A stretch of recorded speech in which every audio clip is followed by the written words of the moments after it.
If you want to keep your brain flexible, sharp, alive, fresh, anew, you don't do it by repeating what you already know. That's mechanical.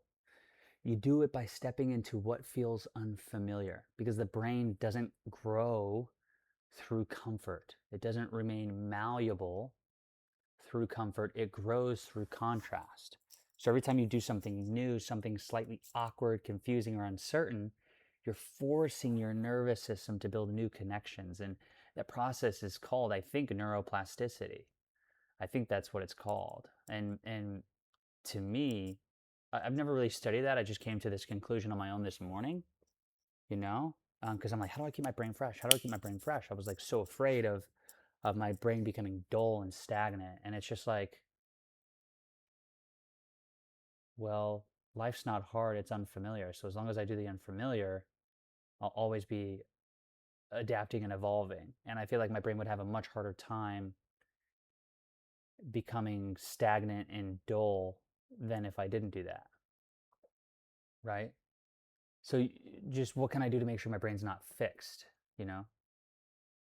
And just like put yourself in a position to where it is constantly rewiring itself based on what you repeatedly expose it to. I think there is a part that a lot of people miss. Like, you don't need extreme change to stay malleable. You just need unfamiliar reps, new conversations, new environments, new ways of thinking, new skills that make you feel like a beginner again, right? A Navy SEAL in combat, after enough time, they don't have the same reaction as a brand new Navy SEAL in combat, right? A master pickup artist, right? You know, he probably doesn't have the same level of fear, you know, as someone who's just approaching their very first set, you know?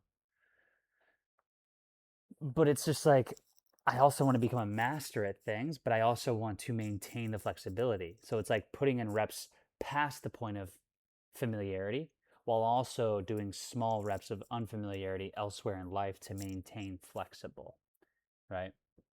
Because the moment you stop doing unfamiliar things, your brain starts optimizing for efficiency instead of growth. It starts automating you. You become predictable to yourself.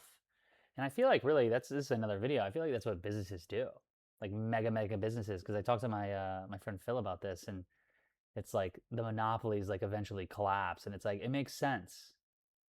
They've grown so much because they've become so efficient that they're not automating the business is automating them, and it becomes predictable. And when you become predictable in an ever-changing environment like business, it makes sense as to why um, one day they would cease to exist if they keep focusing on efficiency instead of unfamiliarity. So, um, but I feel like that's where people get stuck. You know, they feel stuck, not because they can't grow, but because they stopped entering situations where growth is required. Has nothing to do with them though, right? So the real question is simple, like, where in your life are you choosing familiarity over expansion? Because every time you choose the unfamiliar, I don't know, I'm no neuroscientist, but I feel like your brain has no choice but to evolve.